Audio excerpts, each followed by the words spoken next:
kami yang ada di tempat ini, kami masih bisa ada, kami bisa bertemu satu dengan yang lain dalam ibadah syukur di hari Minggu ini. Kami sangat berterima kasih sebab kami sadar kami ada itu cuma karena berkat Bapa Yahweh.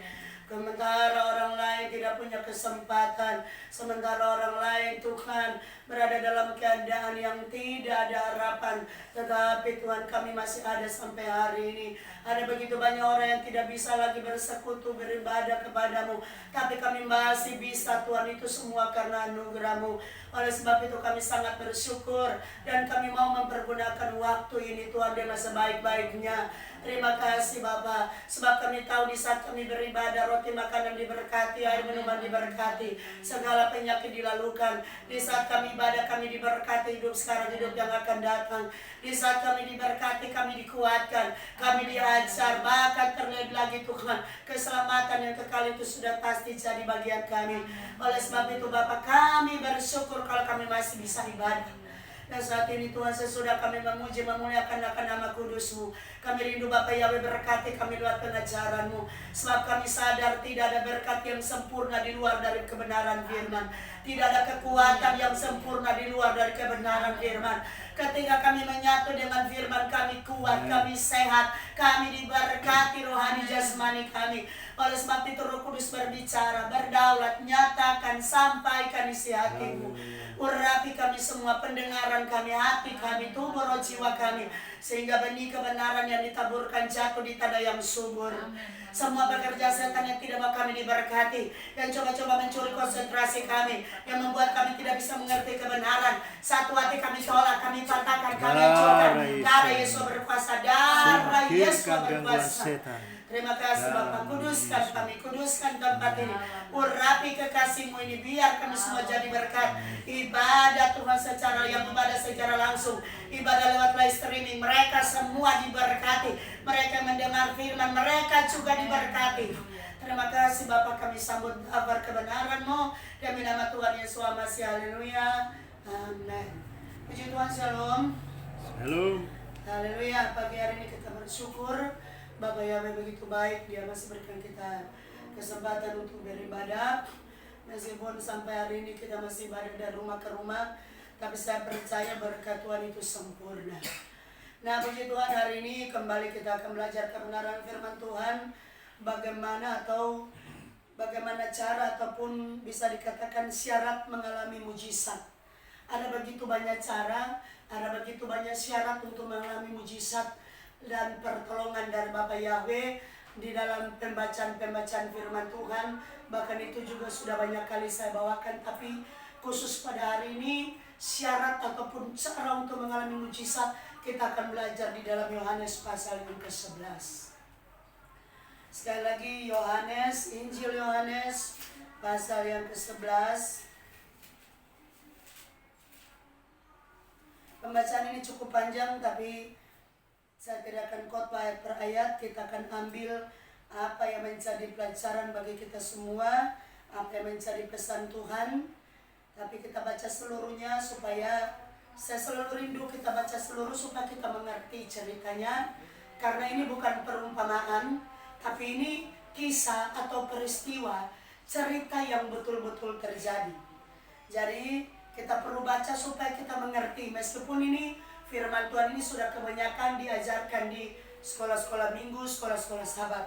Tapi saya percaya firman Tuhan itu luar biasa. Injil Yohanes pasal 11, kita akan baca mulai dari ayat yang pertama. Satu perikop, kita akan baca sampai ayat yang ke-44. Yohanes pertama, Yohanes 11, ayat pertama sampai 44, kita baca bergantian. Saya mulai di sini. Perikop Lazarus dibangkitkan. Ada seorang yang sedang sakit, namanya Lazarus. Ia tinggal di Betania, kampung Maria dan adiknya Marta. Maria ialah perempuan yang pernah meminyaki kaki Tuhan dengan minyak mur dan menyekanya dengan rambutnya. Dan Lazarus yang sakit itu adalah saudaranya. Kedua perempuan itu mengirim kabar kepada Yesua, "Tuhan, dia yang engkau kasihi sakit."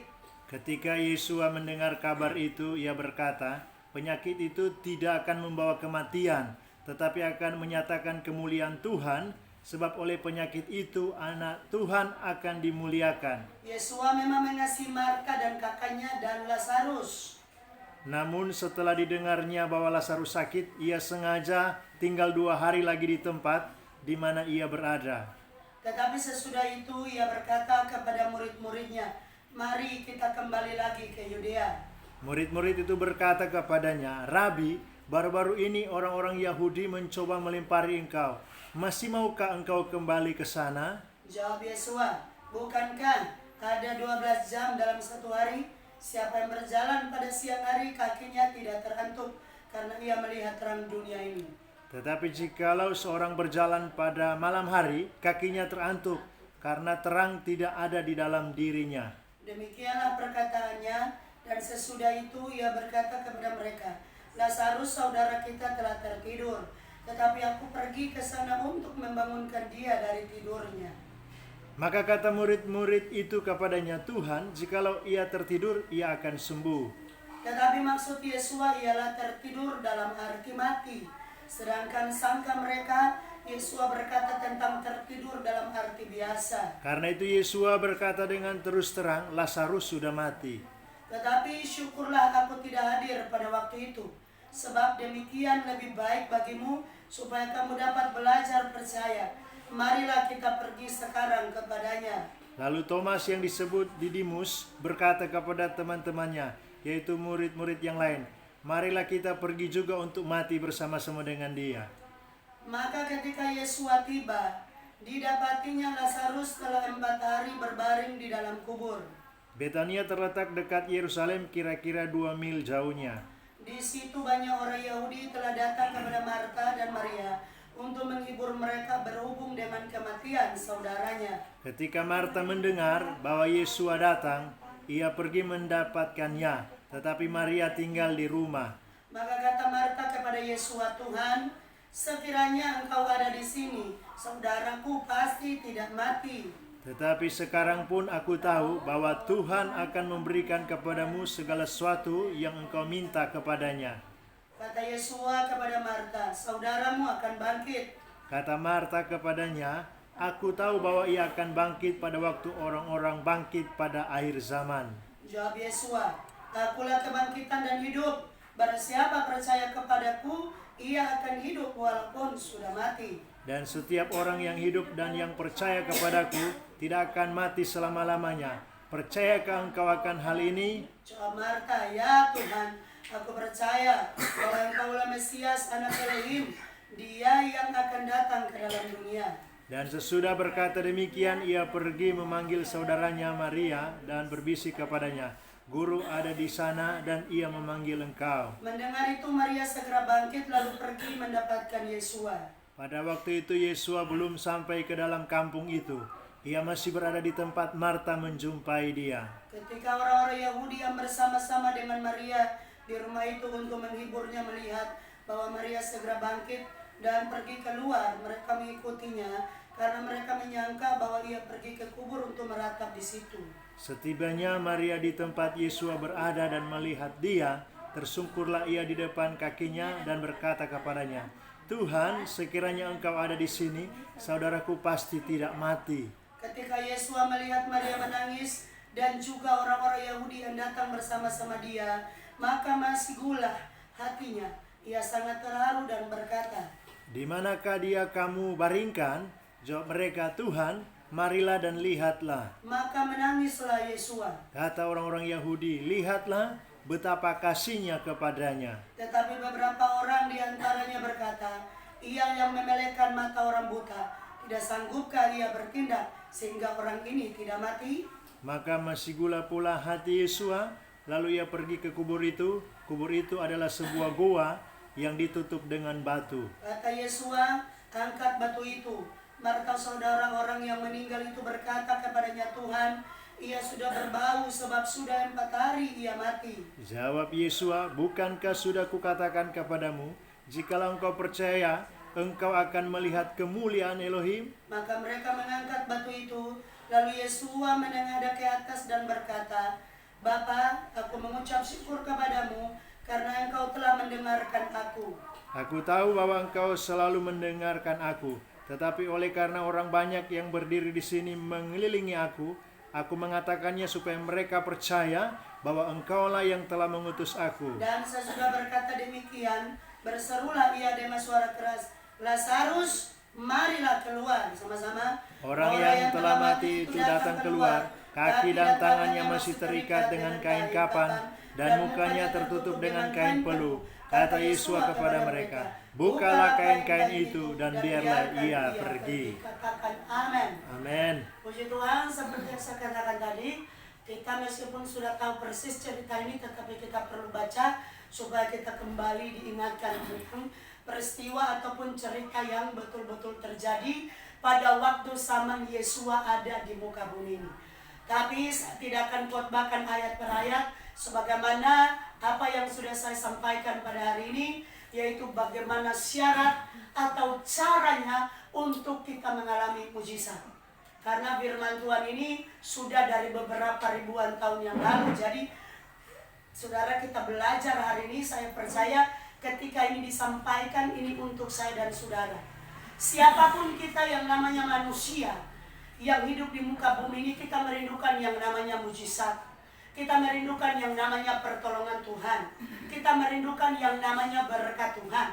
Nah, semua itu tidak akan datang dengan sendirinya. Semuanya itu istilahnya tidak akan saudara terjadi dengan sendirinya. Tentu saja dengan Tuhan itu selalu ada syarat. Artinya ada ketentuan-ketentuan, ada perintah-perintah, ada hal-hal yang Tuhan mau kita lakukan agar supaya kita bisa mengalaminya. Karena saudara, jangankan dengan Tuhan, contoh kehidupan kita sehari-hari saja. Orang untuk mendapatkan berkat dia harus bekerja. Betul? Orang untuk mendapatkan gaji tiap bulan itu dia harus bekerja, itu syaratnya. Apalagi dengan Tuhan, saudara. Tuhan tidak akan memberikan berkat itu begitu saja. Sebab kalau kita tidak dididik, kita tidak diajar, kita tidak diberikan peraturan, kemudian berkat itu terus dialirkan, sudah pasti manusia itu akan hidup dalam dosa. Karena mereka berpikir, biarpun hidup dalam dosa, berkat tetap mengalir. Biarpun lupa Tuhan, tidak andalkan Tuhan, tidak melakukan kebenaran, berkat tetap ada.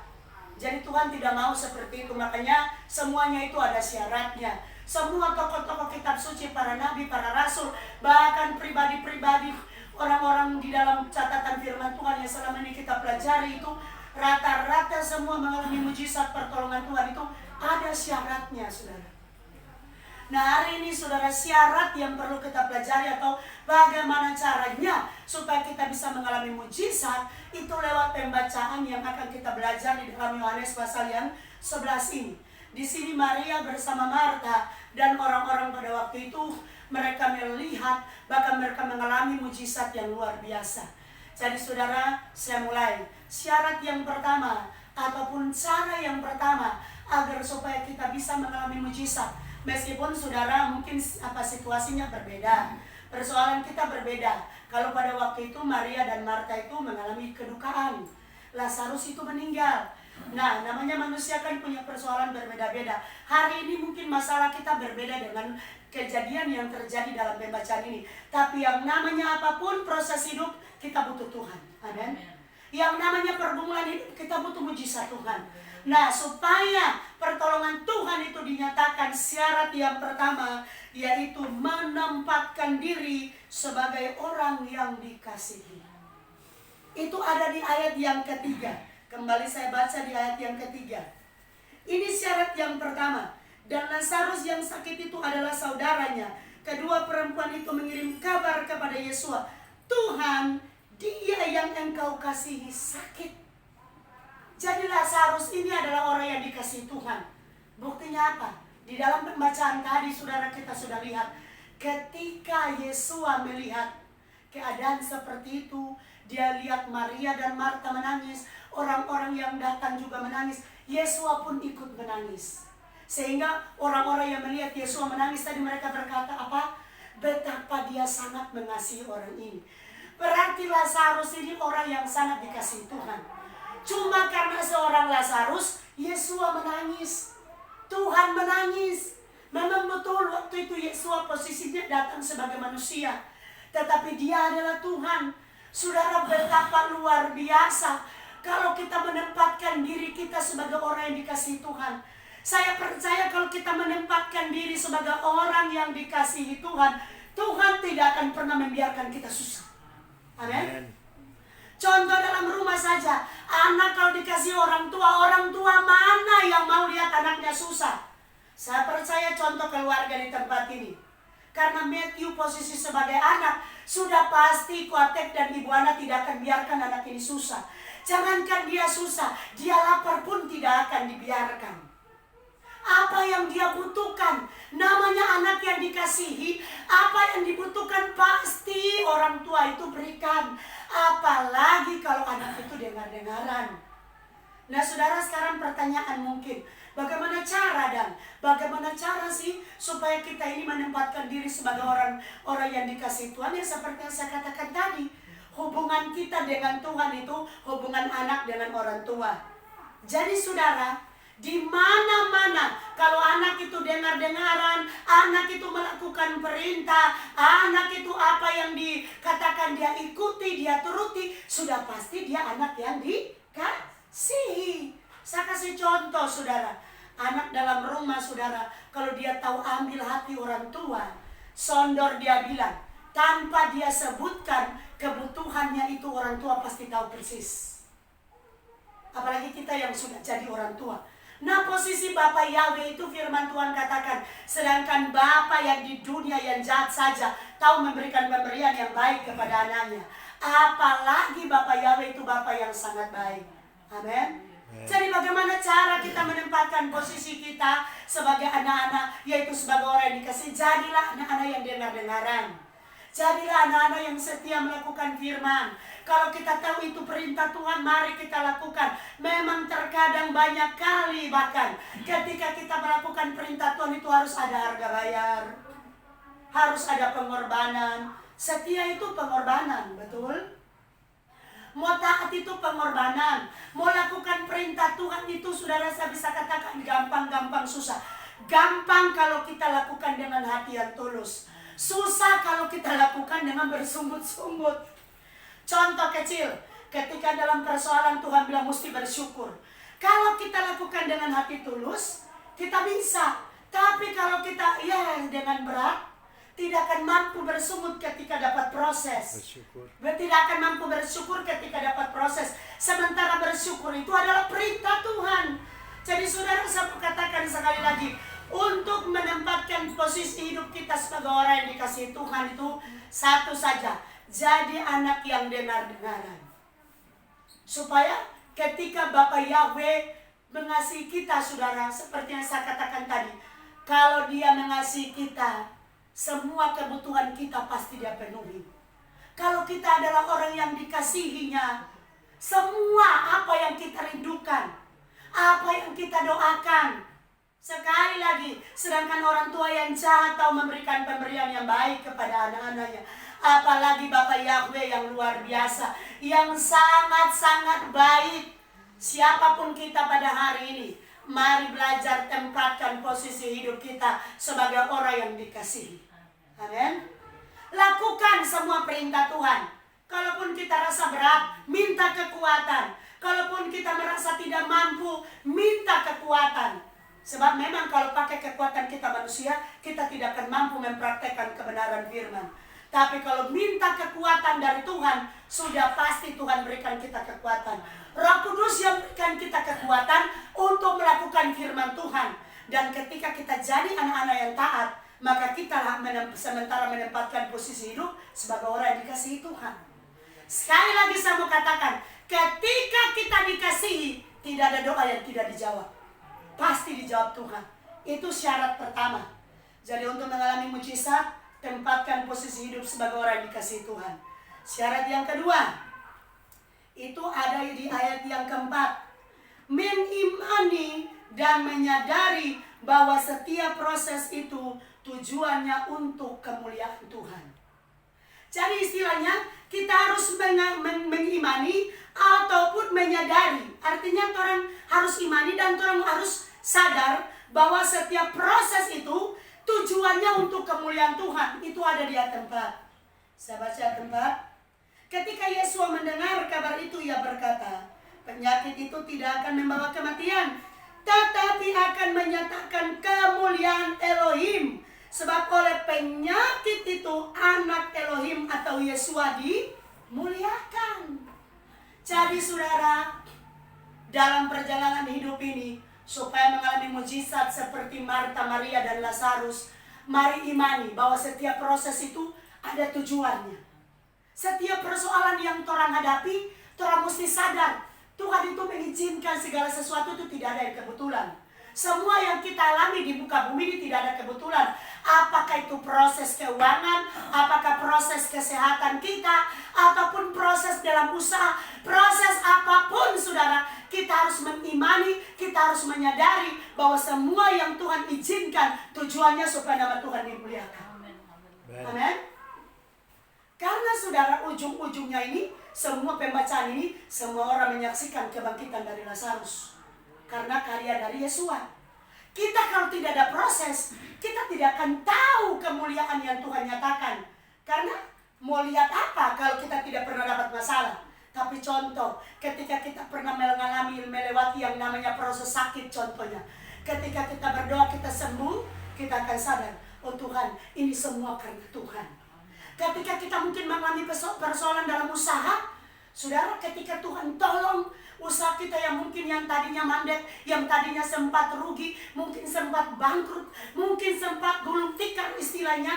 Ketika kita dapat masa-masa yang buruk seperti itu, ketika kita berdoa dan di saat Tuhan pulihkan, Tuhan menyatakan mujizat, di situ kemuliaan Tuhan dinyatakan. Tapi kalau kita tidak pernah mengalami kesusahan, tidak pernah mengalami masalah, di mana kita tahu ada kemuliaan Tuhan? Iya kan? Jadi kita harus menyadari bahwa setiap proses, setiap pergumulan, setiap persoalan hidup itu ujung-ujungnya tujuannya supaya kita tahu di sana ada kemuliaan Tuhan yang dinyatakan. Artinya kita harus sadar bahwa hidup ini tanpa Tuhan kita tidak bisa apa-apa. Tanpa Tuhan kita bukan siapa-siapa. Amin. Sebab nafas Tuhan yang berikan, kesehatan Tuhan yang berikan, kekuatan Tuhan yang berikan, kepintaran semuanya dari Tuhan. Jadi kita harus bersyukur. Kemudian poin yang ketiga, ini adanya di ayat yang ke-6. Harus menyadari, mengerti, dan berpikir bahwa waktu Tuhan adalah yang terbaik. Saudara, banyak kali orang kalau tidak mengerti waktu Tuhan kecewa. Sementara Pengkhotbah pasal yang ketiga itu jelas. Untuk segala sesuatu ada waktunya. Coba baca di ayat yang ke-6. Namun setelah didengarnya bahwa Lazarus sakit, ia sengaja tinggal 2 hari lagi di tempat di mana ia berada. Setelah Yesus dengar Lazarus sakit, Yesus bukan cepat-cepat pergi, tapi Yesus sengaja tinggal 2 hari lagi. Karena apa? Waktu Tuhan itu yang terbaik. Kalau Yesus dengar sakit langsung pergi, ada kemuliaan, tetapi istilahnya tidak terlalu besar, tidak terlalu nyata. Karena kalau dia cuma sebatas sakit, Yesus datang sembuhkan, belum ada orang yang datang melayat. Belum ada banyak orang yang datang berkunjung, dan belum banyak orang yang menyaksikan. Paling cuma Maria dan Marta dan Lazarus, karena cuma sebatas sakit. Jadi cuma orang dalam rumah yang melihat kemuliaan Tuhan. Tapi di sini dia katakan, ketika Yesus dengar dia sakit, Yesus sengaja tinggal 2 hari lagi. Seperti saudara, ini saya bisa katakan sama dengan Yesus sengaja tunggu dia mati dulu. Tunggu persoalan lebih besar lagi. Kalau persoalan cuma kecil, nantinya cuma keluarga yang lihat itu mujizat. Tunggu persoalan lebih besar lagi, supaya semua orang lihat itu mujizat. Saudara, tapi di sini saudara, kelihatan Yesus sengaja, tapi ini bicara waktu Tuhan. Mungkin menurut Maria dan Marta, kalau boleh begitu dengar datang Joko, jangan tunggu lama-lama. Tapi Yesus sengaja tinggal 2 hari lagi. Bapak Yahweh itu selalu mau mengajar saya dan saudara, supaya kita mengerti bahwa semua yang diprogramkan oleh Bapak Yahweh itu yang terbaik. Orang so pikir yang terbaik itu sekarang, tapi Bapak Yahweh bilang belum, nanti minggu depan.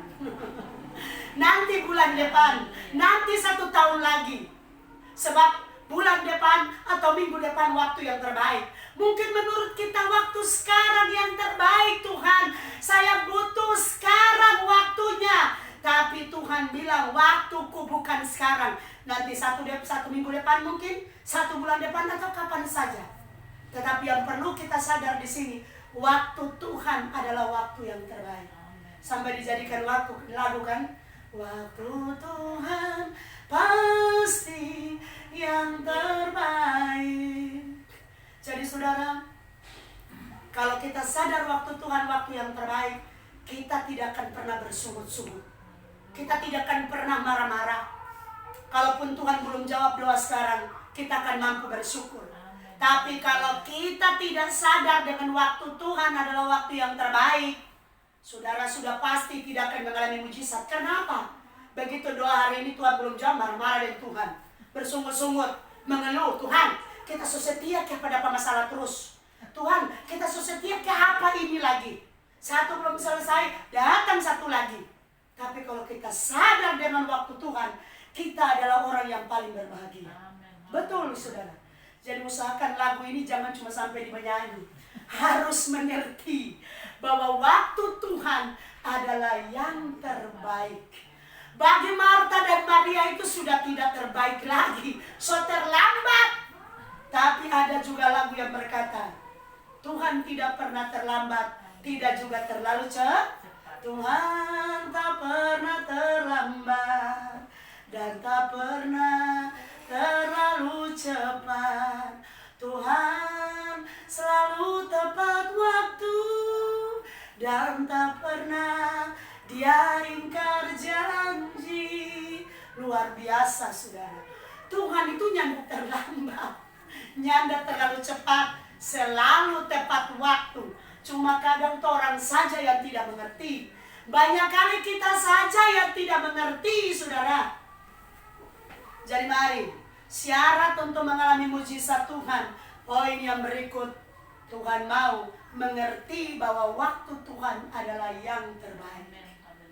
Saya percaya semua proses yang dialami oleh keluarga di sini ada waktunya. Semua ada waktunya. Pada intinya saya mau katakan, tidak ada pergumulan yang kekal. Yang kekal itu adalah firman Tuhan. Yang kekal adalah hidup saya dan saudara.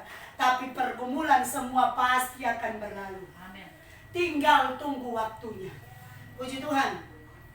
Poin yang berikut, saudara, adanya di ayat yang ke-20, yaitu syarat yang berikut, cari tempat pelarian yang tepat. Ayat 20 saya bacakan. Ayat 20 dan ayat yang ketiga, tapi saya baca dulu ayat 20. Di sini firman Tuhan katakan, ketika Marta mendengar bahwa Yesus datang, ia pergi mendapatkannya, tetapi Maria tinggal di rumah. Jadi Marta ini pergi untuk mendapatkan yang namanya Yesus. Saya mundur ayat yang ketiga, dan Lazarus yang sakit itu adalah saudaranya. Kedua perempuan itu mengirim kabar kepada Yesus. Jadi kirim kabar kepada Yesus. Ketika Yesus datang, Marta ini pergi mendapatkannya. Apa maksud? Tuhan mau ketika dalam persoalan apapun, jangan salah dalam mencari tempat perlindungan. Jangan salah dalam mencari tempat pertolongan. Doa itu yang paling tepat. Cari tempat pelarian yang tepat. Cari tempat pertolongan yang tepat. Bukankah firman Tuhan katakan terkutuk orang yang mengandalkan manusia, bahkan terkutuk orang yang mengandalkan kekuatan sendiri, tapi diberkati orang yang mengandalkan Tuhan. Mereka waktu Lazarus sakit tidak kirim kabar kepada tabib, tidak, saudara. Yang mereka nomor satukan adalah Yesus. Memang firman Tuhan katakan cuma orang sakit yang memerlukan tabib. Dokter Tuhan pakai, tapi yang nomor satu harus andalkan Tuhan. Persoalan apapun, nomor satu harus andalkan Tuhan. Berdoa, berdoa. Tidak salah kalau kita karena itu juga firman Tuhan kan, bukan orang sehat yang memerlukan tabib, berarti orang sakit yang memerlukan tabib. Tapi yang luar biasa dari kedua orang ini, saudara, mereka kirim kabar kepada Yesus. Dalam arti Tuhan mengajar, saudara, Meskipun kita lihat ketika kita sakit dokter bisa tolong, tapi yang paling pertama harus berdoa lebih dulu. Itu tempat pelarian yang paling tepat. Ketika kita dapat masalah keuangan, mungkin kita pikir rekan kita bisa membantu. Ketika kita dapat masalah dalam apa saja, mungkin kita pikir keluarga kita bisa membantu. Tapi jangan lupa saudara, Tuhan mau cari tempat pelarian yang tepat. Tempat pelarian yang tepat adalah pribadi Bapa Yahweh. Dan itu kita lakukan lewat doa. Andalkan Tuhan dulu. Ketika kita sudah berdoa, andalkan Bapa Yahweh, Tuhan bisa pakai siapa saja. Amen. Tuhan bisa pakai dokter, Tuhan bisa pakai obat. Kalau dalam keadaan masalah, Tuhan dalam keuangan ataupun masalah apapun kita, Tuhan bisa pakai orang lain datang memberikan nasihat, kasih solusi, kasih jalan keluar. Bisa saja mereka datang berikan pertolongan. Tapi jangan lupa, yang paling pertama Bapa Yahweh yang lebih dulu harus diandalkan. Jangan salah, sekali lagi, jangan salah untuk cari tempat pelarian ataupun dalam mencari tempat pertolongan. Seperti Marta dan Maria tidak salah alamat. Itu poin yang selanjutnya. Kemudian kita masuk lagi. Poin yang kelima sekarang. Meyakini kekuasaan dari Yesua. Saudara, untuk mengalami mujizat, untuk mengalami pertolongan Tuhan, kita harus yakin. Kita harus meyakini kekuasaannya. Kita harus meyakini bahwa Dia itu mampu. Itu adanya di ayat 21, 22, 23. Coba saya minta satu orang baca. 21, 22, 23, silakan. Maka kata Maria kepada Yesua, Tuhan, sekiranya engkau ada di sini, saudaraku pasti tidak mati. Tetapi sekarang pun aku tahu bahwa Tuhan akan memberikan kepadamu segala sesuatu yang engkau minta kepadanya. Kata Yesua kepada Marta, saudaramu akan bangkit. Saudara, ini begitu sangat jelas, saudara. Coba ayat yang ke-32 juga. Sama, ayat 32. Setibanya Maria di tempat Yesua berada dan melihat Dia, tersungkurlah ia di depan kakinya dan berkata kepadanya, Tuhan, sekiranya engkau ada di sini, saudaraku pasti tidak mati. Jadi saudara, Marta dan Maria ini punya keyakinan yang sama. Jadi mereka meyakini kekuasaan Yesua. Mereka tahu bahwa Yesua itu sanggup. Saudara, untuk apa kita berdoa kemudian kita tidak yakin dengan kuasa Tuhan? Doa kita pasti jadi mubasir, pasti tidak jadi sesuatu. Selesai berdoa kita ragu, selesai berdoa kita mulai bertanya, kira-kira Tuhan jawab atau tidak. Selesai berdoa, dalam doa kita begitu yakin, kita begitu mengimani. Setelah selesai doa kita mulai bimbang, kita mulai khawatir. Karena mungkin ketika selesai berdoa, persoalan masih ada, sehingga masih ada keraguan. Kalau seperti ini, 100 kali pun berdoa tidak akan dapat apa-apa. Tapi kalau kita yakin dengan kuasa Tuhan, coba lihat ini kata-kata dari Maria dan Marta. Tuhan, sekiranya engkau ada di sini, saudaraku pasti tidak akan mati. Berarti mereka sadar bahwa Yesua itu, kalau Dia ada, kuasanya itu dahsyat. Ini pelajaran, saudara. Sekali lagi syarat yang kelima, supaya kita mengalami mujizat, supaya kita mengalami pertolongan Tuhan, harus meyakini kekuasaan dari Yesua. Jadi berdoalah dengan tanpa ada kebimbangan dan keraguan. Singkirkan kekhawatiran. Sekali lagi saudara, banyak doa belum jadi jaminan. Tapi iman dan keyakinan, meyakini kuasa Tuhan itu yang menjadi ukuran. Sebab berbicara iman itu percaya sungguh bahwa ketika kita berdoa Dia sanggup. Itu poin yang kelima. Sekarang kita masuk di poin yang selanjutnya, poin yang ke-6. Tetap punya iman percaya. Kemudian yang tetap punya iman dan kepercayaan, sama iman percaya yang tidak melihat atau tergantung pada situasi keadaan. Dalam arti begini, Tuhan mau kita itu punya iman dan kepercayaan yang tidak tergantung pada situasi dan keadaan. Sebab kalau kita cuma tergantung situasi dan keadaan, saudara, ada orang kan imannya timbul tenggelam. Ketika dia lagi happy-happy, dia yakin dengan Tuhan. Tapi ketika dia dalam keadaan terpuruk, dia mulai ragu. Ini kan berarti imannya tergantung situasi dan kondisi. Tuhan tidak mau kita seperti itu. Coba kita baca itu di ayat yang ke-23 sampai ayat yang ke-27, silakan. Kata Yesus kepada Marta, saudaramu akan bangkit. Kata Marta kepadanya, aku tahu bahwa ia akan bangkit pada waktu orang-orang bangkit pada akhir zaman.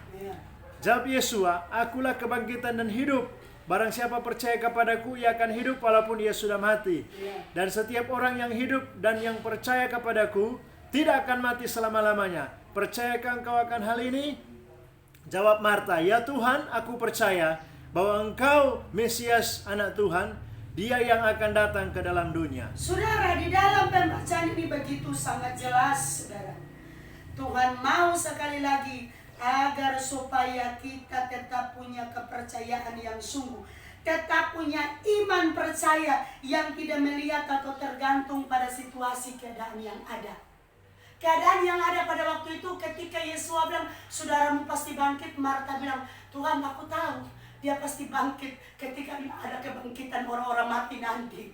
Jadi dia punya percaya itu tergantung situasi nanti. Jadi situasinya nanti, kondisi atau keadaannya nanti, dia akan bangkit tapi nanti, bukan sekarang.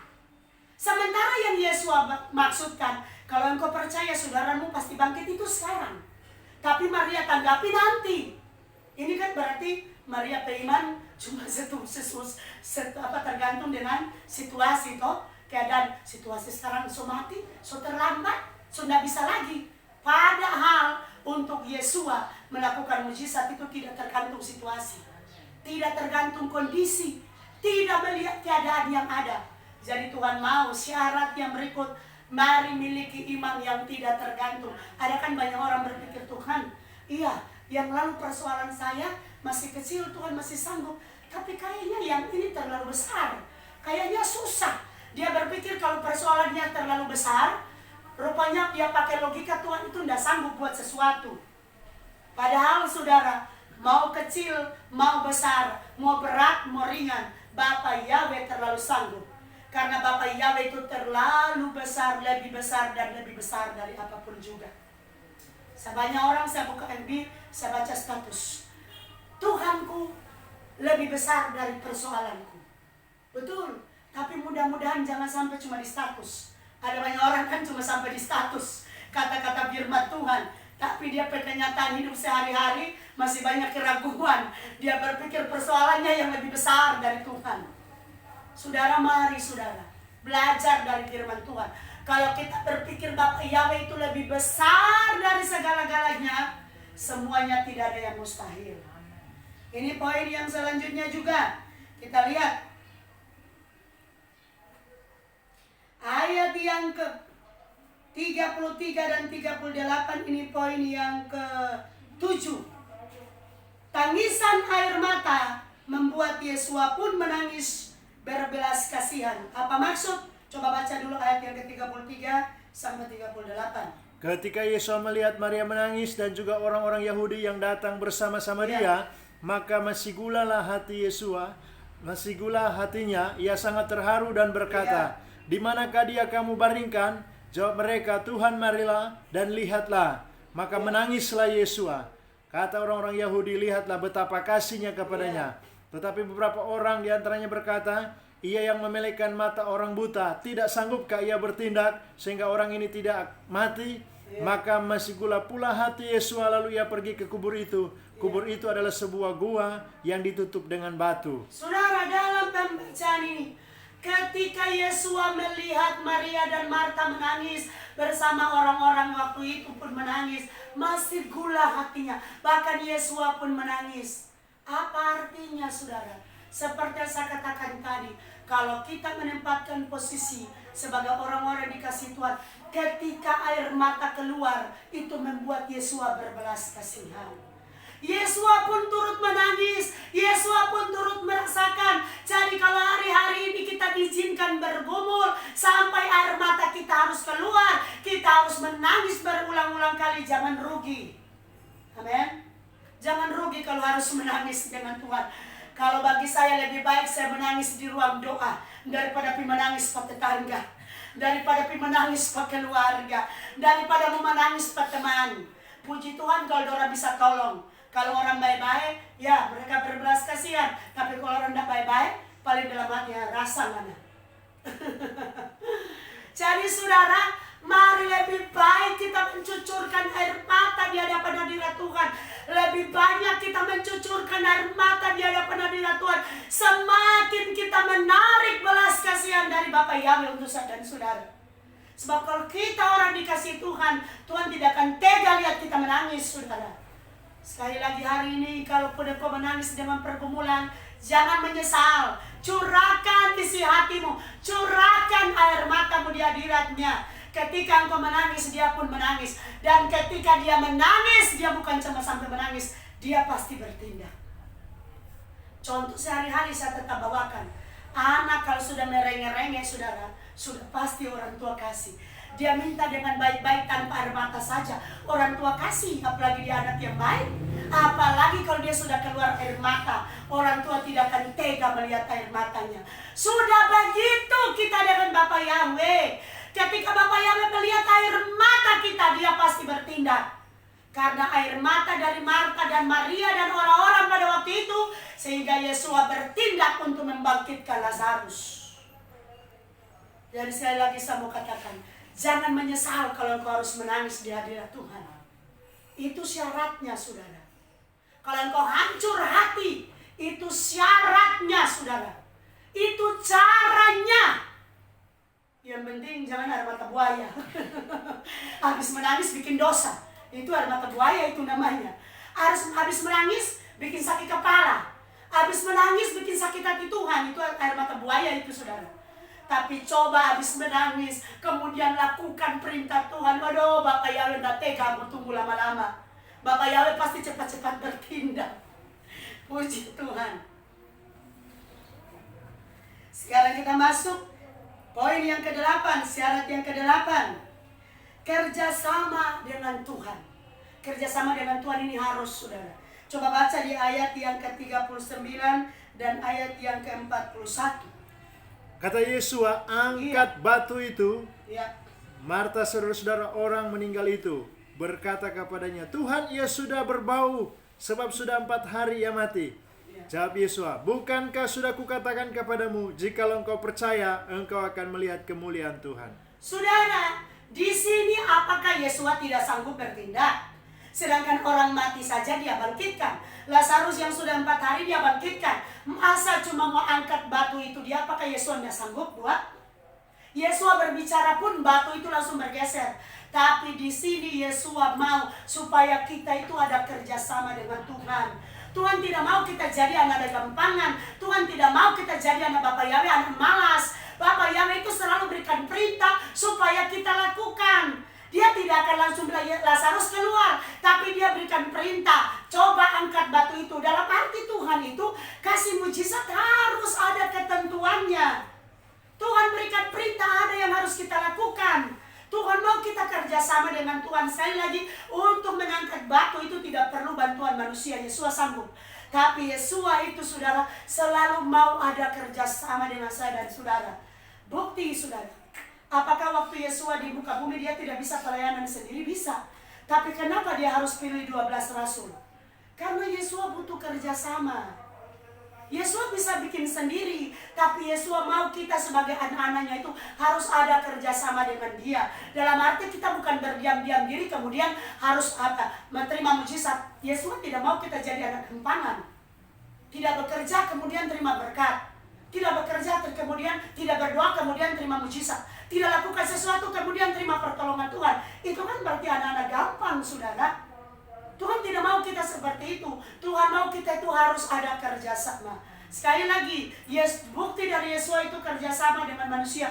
Dia pilih 12 rasul. Ketika pun dia menyatakan mujizat, saudara, ini ketika dia beri makan 5.000 orang itu juga ada kerjasama.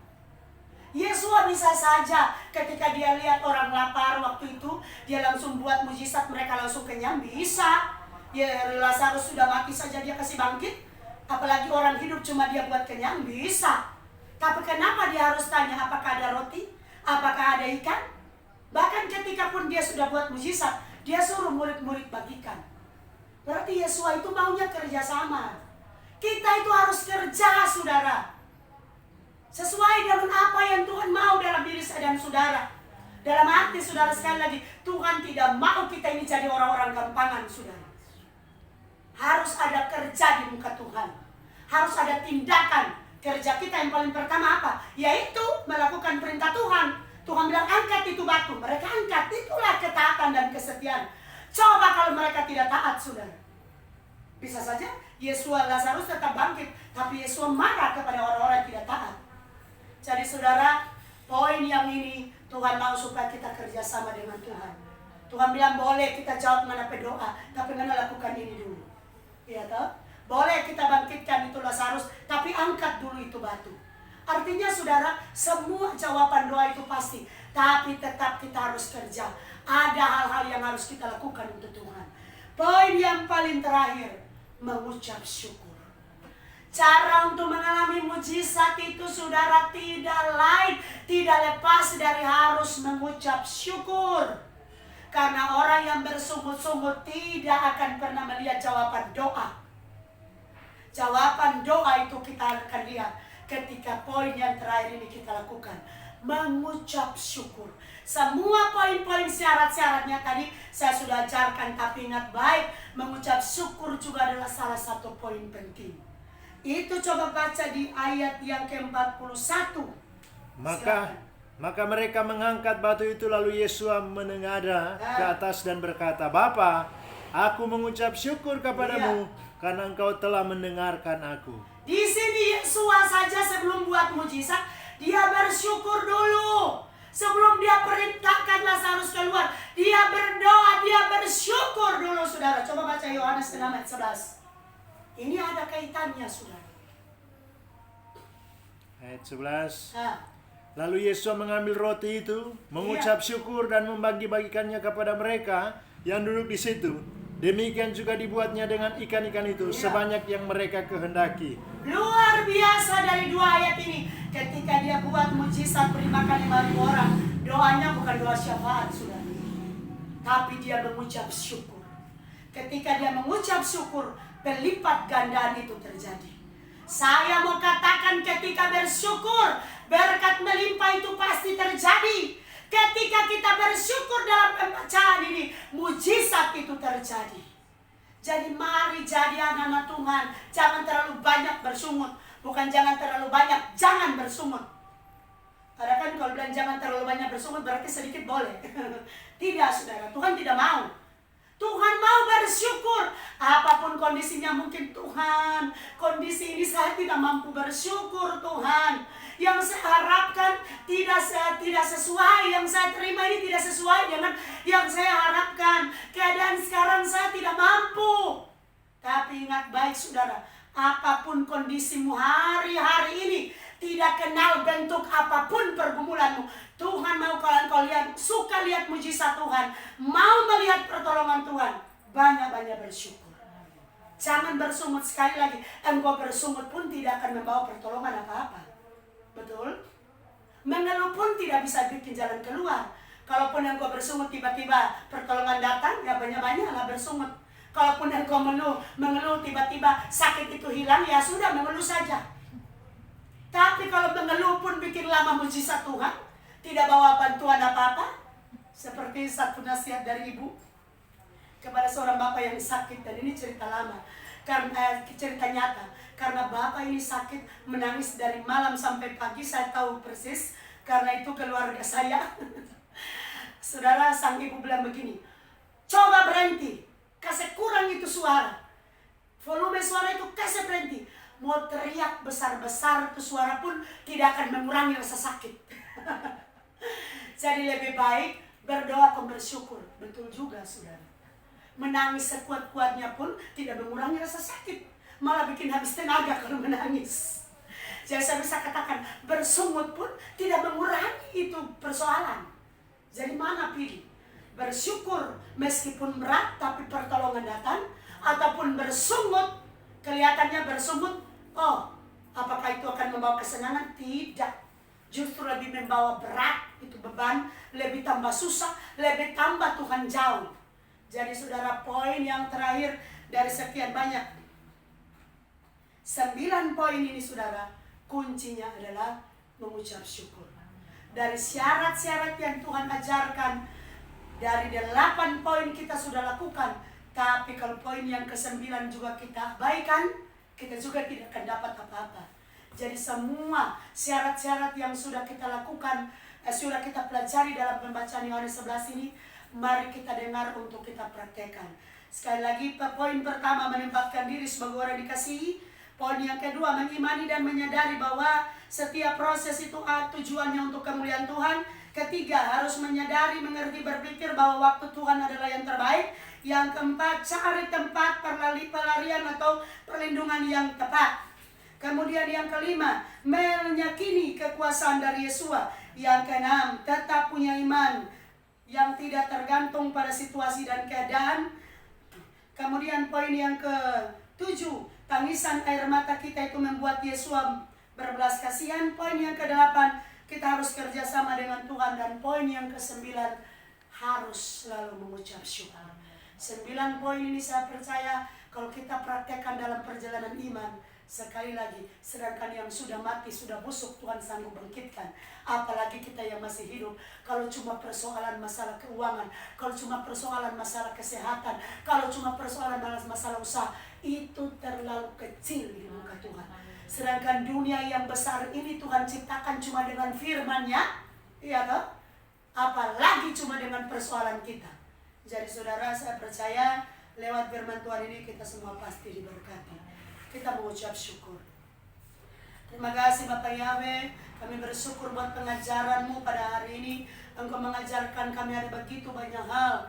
Biarlah kami, oh Tuhan, tanamkan kebenaran yang sudah kami dengar ini di dalam hati kami, pikiran kami, sehingga kami tidak mendengar untuk melupakan, tapi kami mendengar untuk mempraktekkan.